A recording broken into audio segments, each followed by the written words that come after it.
Pada tahun 2020,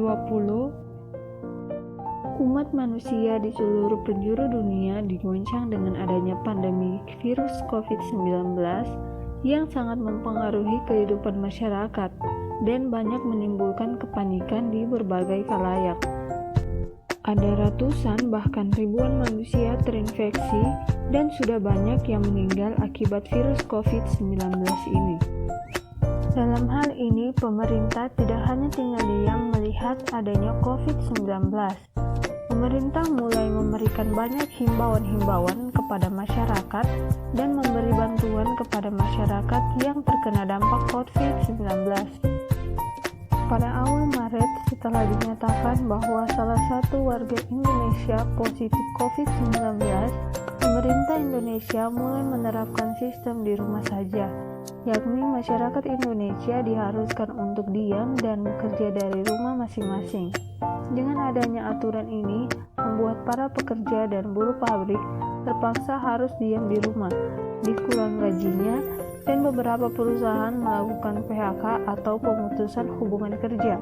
Dalam hal ini, pekerja masih produktif, sehingga dapat COVID-19 tidak hanya berdampak pada kesehatan, perekonomian, tetapi juga pada tenaga kerja. Di Sulawesi Tenggara, dampak COVID-19 juga dirasakan oleh salah satu peternak ayam yang dimana dia terpaksa memberhentikan karyawannya akibat penurunan pendapatan.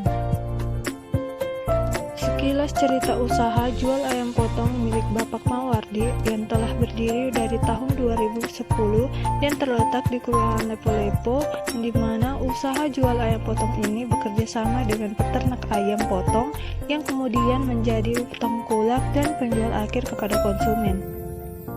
Awal usaha Bapak Mawardi ini hanya memiliki satu karyawan saja, dan seiring berjalan dan berkembangnya usaha ayam potong Bapak Mawardi mulai memiliki 5 karyawan tetap.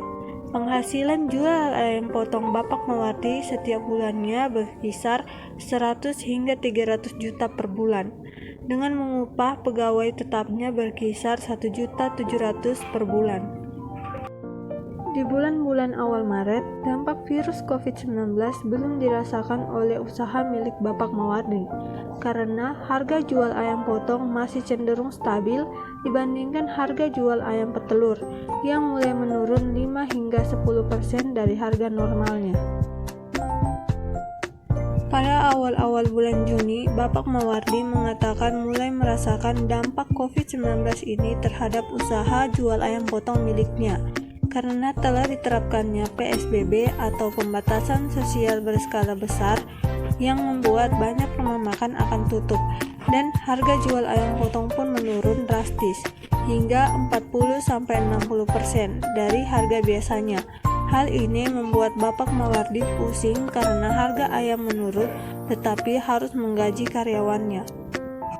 Dengan adanya PSBB atau pembatasan sosial berskala besar, Bapak Mawardi mengikuti imbauan pemerintah dengan merupakan sebagian karyawannya yang awalnya terdapat 5 pekerja tetap, sekarang hanya 2 pekerja tetap, dengan gaji dipotong 15% per bulannya. Hal ini dilakukan Bapak Mawardi untuk menjaga keberlangsungan jual ayam potong miliknya.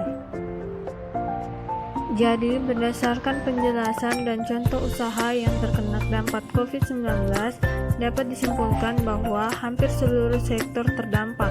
Tak hanya kesehatan, sektor ekonomi juga mengalami dampak berupa kinerja ekonomi yang lemah. Ini turut terdampak pada ketenagakerjaan yang ada di Indonesia. Dalam catatan itu, tim riset Semeru menggarisbawahi tidak hanya ada 2 implikasi krisis ekonomi yang dialami Indonesia pada sektor ketenagakerjaan.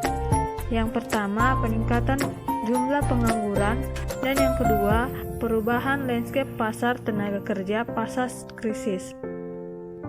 Terhambatnya aktivitas perekonomian secara otomatis membuat pelaku usaha melakukan efisiensi untuk menekan kerugian.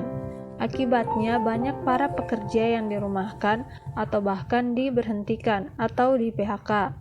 Berdasarkan data Kementerian Ketenagakerjaan, Di tahun 2020, akibat pandemi COVID-19 tercatat sebanyak 39.977 perusahaan di sektor formal yang memilih merumahkan dan melakukan PHK terhadap pekerjanya. Total ada 1.010.579 orang pekerja yang terkena dampak ini. Salah satu contohnya yaitu usaha milik Bapak Mawardi, penjual ayam potong di Sulawesi Tenggara.